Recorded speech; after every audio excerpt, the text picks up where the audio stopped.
नमस्कार दर्शकों, हम लोग आए हुए हैं नैनीताल के पास बाना गांव में और यहाँ पे हमारे साथ हैं समाज सेवी बची सिंह बिष्ट जी। बिष्ट जी, यहाँ पर आने का आपका क्या उद्देश्य रहा? बाना जो है वो हमारे भीमता यहाँ का सबसे दूरस्थ गांव है और इस गांव में आज हम प्राइमरी पाठशाला बाना में हैं। एक ऐतिहासिक गांव है, हालांकि यह दुर्गम क्षेत्र है, लेकिन इस गांव में आज हमारे जो प्राथमिक शाला के जो शिक्षक हैं उन्होंने एक समर कैंप रखा हुआ है बच्चों के लिए, छोटे बच्चों के लिए। और आज हम बच्चों के साथ दिन भर हैं और हम बच्चों के साथ अलग अलग विषयों पर बात कर रहे हैं, जिसमें ख़ास तौर पर हम लोग घटते पानी के स्रोतों पर बात कर रहे हैं, यहाँ के जंगल पर बात कर रहे हैं और इसके साथ ही हम ये भी बात कर रहे हैं कि किस तरह से आने वाली पीढ़ी को हम तैयार कर सकते हैं अपने प्राकृतिक संसाधनों को बचाने के लिए। पानी बचाने। बिष्ट जी, जैसे कि आपने अभी पानी की बात की और ये एक दूरस्थ क्षेत्र गांव है, तो यहाँ किस तरह की पानी की समस्या आप देख पा रहे हैं? आपको क्या लग रहा है? मुख्य रूप से ये भाखड़ा का जो जलागम क्षेत्र है उसका गांव है, तो यहाँ पर जो प्राकृतिक स्रोत हैं उनमें अब निरंतर कमी आ रही है। आपके घर में कहाँ से आता है? आपके घर में? हाँ भाई, सॉरी, पानी कहाँ से आता है? नल में से। कहाँ से पीते हो अभी? गधेरे से। फिर से बताओ। गधेरे से। टंकी से। इनके घर में कहाँ से आता है पानी? अच्छा,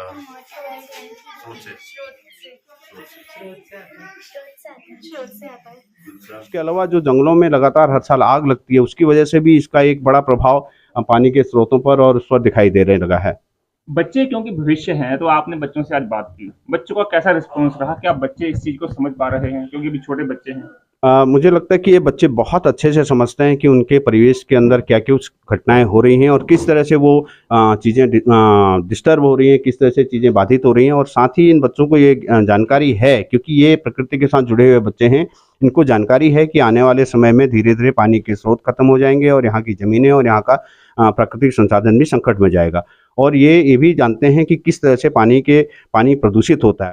बाना गांव के प्राथमिक स्कूल के शिक्षक हैं पूरन बिष्ट जी। आज के समर कैंप में बच्चों को किस तरह की गतिविधियां आपने करवाई?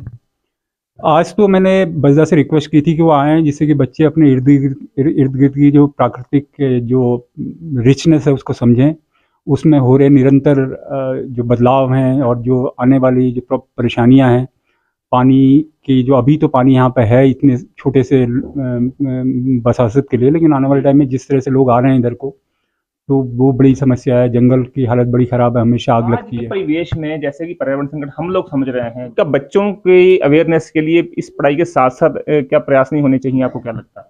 देखिए, मुझे लगता है कि सबसे गंभीर प्रयास ही बच्चों पर काम करने का है, इसलिए क्योंकि हम लोग जो बड़े लोग हैं वो हम जानते भी हैं, लेकिन हम अपनी चीज़ों के लिए रिजिड भी हो चुके हैं। हमने जो मान्यताएं बना के रख ली हैं, तो हम उनसे दाएं बाएं इतर सोचने की स्थितियों में कम रहते हैं। बच्चे चूंकि अभी उनके आगे पूरा भविष्य पड़ा है, उनके लिए हमने दुनिया की चीज़ों को खाते जा रहे हैं, तो बच्चे अवेयर होंगे, बच्चे अगर इन चीज़ों को समझेंगे तो शायद आने वाली समाज को दिशा मिल पाएगी। और बच्चों के लिए इस चीज़ में बच्चों को समझाना और बच्चों को इन चीज़ में इन्वॉल्व करना बेहद इम्पोर्टेंट है। बचिदा, इस गांव के बारे में आपने क्या ऑब्जर्व किया? किस तरह का गांव है? क्या यहाँ की खासियत है? क्या यहाँ पर कमी है? क्या क्या संकट है यहाँ पर? ये जो बाना है और मोना है, लहू चुसानी है, ये गांव हैं यहाँ के अल्पसंख्यक यानी कि क्रिश्चियन कम्युनिटी के गांव हैं। और आज के दिन में इन गांव के अंदर सबसे बड़ा संकट ये है कि यहाँ से लोग छोड़ करके जा रहे हैं और सीमित परिवार यहाँ पर रह गए हैं। कभी यहाँ पर करीब 300 परिवार हुआ करते थे, लेकिन आज में लहू चुसानी में सिर्फ एक परिवार है, यहाँ पर कुछ मोना में कुछ 7 परिवार हैं और इसी तरह से बाना में भी सीमित परिवार रह गए हैं। और अल्पसंख्यकों के साथ इस समय जो सबसे बड़ी डर जो बना हुआ है, उस माहौल के दौर में यहाँ पर हम लोग एक विश्वास कायम करने की कोशिश कर रहे हैं। हम चाह रहे हैं कि इनके अंदर जो है एक आत्मविश्वास जगे, ताकि ये लोग यहाँ पर अपनी ज़मीनें छोड़ करके न जाएं, क्योंकि ये मूलतः उत्तराखंडी क्रिश्चियन हैं। और इन सब के साथ एक बड़ी बात यह है कि इनकी हमारी थाती एक है, हमारी विरासत एक है। तो इसको एक तरह से हम देखें तो प्राकृतिक संसाधनों के ऊपर खड़े हुए ये जो क्रिश्चियन कम्युनिटी के लोग हैं, अपने धर्म और विश्वास के कारण हम उन जगहों पर जा रहे हैं जहाँ पर बहुसंख्य के रूप में क्रिश्चियन मौजूद हैं।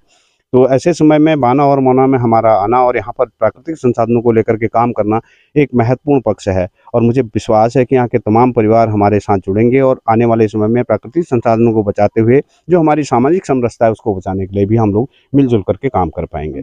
दोस्तों हम लोग आए हुए थे बाना गांव में। बाना गांव एक दूरस्थ गांव है और यहाँ का प्राथमिक स्कूल में आप देख पा रहे हैं कि बच्चे हैं, बच्चों में क्यूरियोसिटी भी है भी किस तरीके से चीजें हो रही हैं, क्या पर्यावरण के संकट है। ऐसी ही सब बातों के लिए, जानकारी के लिए हमारे साथ बने रहें। हमारे साथ हैं अंश जो कि 12th में है और इन्होंने आज हमें सहयोग दिया है एज ए कैमरामैन। अच्छा लगा, कितना अच्छा लगा? बहुत अच्छा, बहुत अच्छा लगा। आपको कैसा लगा? अच्छा लगा, कैसा लगा कैंप में? अच्छा लगा, तुमको? तुम्हें कैसा लगा? अच्छा, आपको? अच्छा, तुमको? बुलबुल अच्छा, कल को भी आओगी? हाँ। और बोलेगा कोई? कैसा लगा तुम तीनों को? अच्छा।